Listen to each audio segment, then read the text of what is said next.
gentlemen, here's tonight's top 10 list. Let's try this.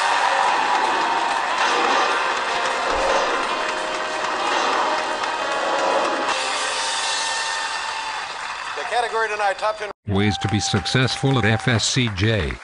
Here to present tonight's top 10 list, let's welcome Professor Gracine.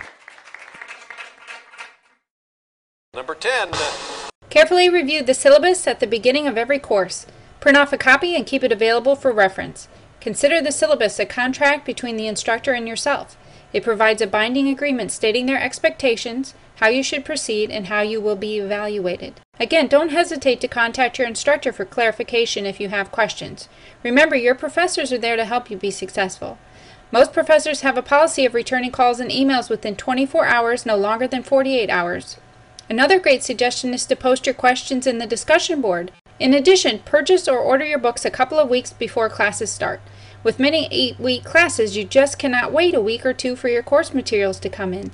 Be proactive, and if you're uncomfortable ordering before the class starts, simply send your professor an email and ask them to verify that those are indeed the correct materials. Whoa! Are you kidding? Number 9. Use proper English, punctuation, and grammar in all written communications. Text speak may be adequate when conversing with your friends, but not when communicating with your professors and other classmates. You should be practicing the skills that you will need in the workplace, and that includes complete sentences, proper capitalization, and definitely no small i's. Also, please remember to include your name and course number on all emails to save the instructor time trying to guess which class you're from. At the very least, create a signature line in your emails if you are forgetful. Really? Number 8. Accept responsibility for yourself and your behavior. Complete your work on time, no excuses. Excuses are like armpits. Everyone has 2 of them and they both stink. Be honest and ethical. If you don't get your work done on time, be prepared to accept the consequences. Please don't make your instructor out to be the bad guy because you forgot or didn't properly prepare for an assignment. Don't cheat or plagiarize. I've seen the stress that it places on both the student and the professor, and it just isn't worth it. Do your own work. Number 7. Learn to be proactive and not reactive. Establish good study habits and get yourself in a weekly routine and set aside time every day or multiple times throughout the week to work on your schoolwork. The important takeaway is that you absolutely have to be self-motivated to keep up with the required work. Plan to spend 10 to 15 hours a week per class. Pay close attention to due dates and what is expected of you each week. One important habit to get into is to check Blackboard and your email several times throughout the week. In addition, don't wait until the last minute to complete your work. In the event that you determine you are going to be unable to complete your work before the due date, contact your instructor immediately. Instructors are much more forgiving in advance of the due date, but much less understanding after the fact. You should treat school just as you would a job. Failure to show up to work or complete a job has consequences, and the same applies to school. This point cannot be underscored enough. Reach out to your instructor before the due date and not after. Exactly. Number 6. Remember that 8-week courses are not abbreviated, but rather accelerated. They are 16-week classes offered in 8 weeks. Please don't underestimate the time commitment needed for each and every class.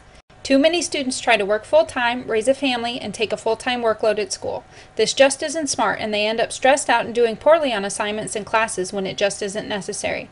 You absolutely must manage your personal well-being. Only take the classes that you can comfortably handle and balance your life. I think the quote from Confucius is applicable here.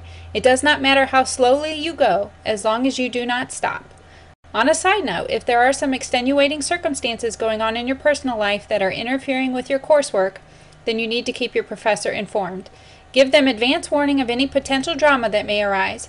Don't wait and then ask to go back and make up missed work.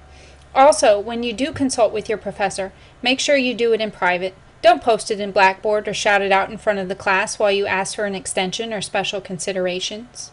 Is that right? Number 5. Study and prepare for exams. Many courses now offer exams online and in an open book, open note format.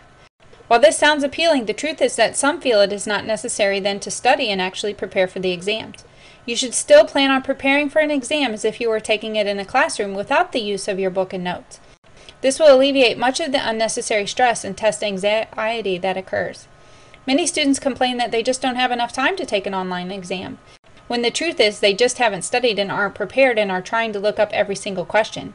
If they were given the same exam in the classroom, most of them would likely finish in half of the available time and probably score higher than those at home who have access to the book. In general, you are expected to synthesize what you learn and then demonstrate an understanding. Just regurgitating what you read in the book does not demonstrate understanding. Number 4. Learn to communicate in your classroom setting. There are no dumb questions concerning subject matter.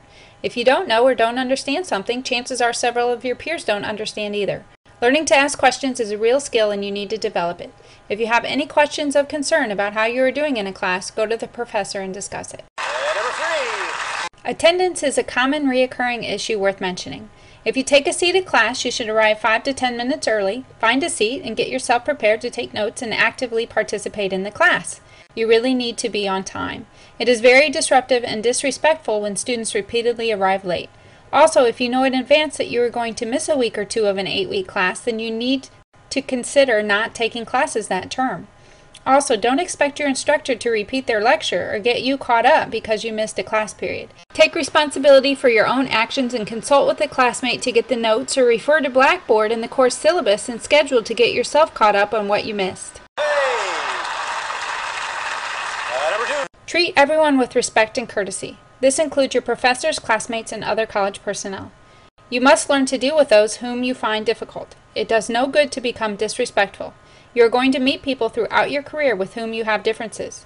Use every opportunity as a chance to better yourself and to learn how to deal with different personalities. Whether or not you agree, you should always be willing to listen to someone else's perspective and then agree to disagree if you can't come to common ground. The old adage still applies. One should treat others as one would like others to treat oneself. And the number 1. The road to success is full of hard work, determination, and personal sacrifice. One of the easiest and most important things you can do is simply to do your best and put forth effort. This applies to both school and work. It isn't always easy, but you are responsible for your own learning and should actively try to learn. Everyone at Florida State College wishes you all the best with your studies. You all have the ability to do great things. Don't allow yourself excuses for not succeeding. As Vince Lombardi once said, the difference between a successful person and others is not a lack of strength, not a lack of knowledge, but rather a lack of will.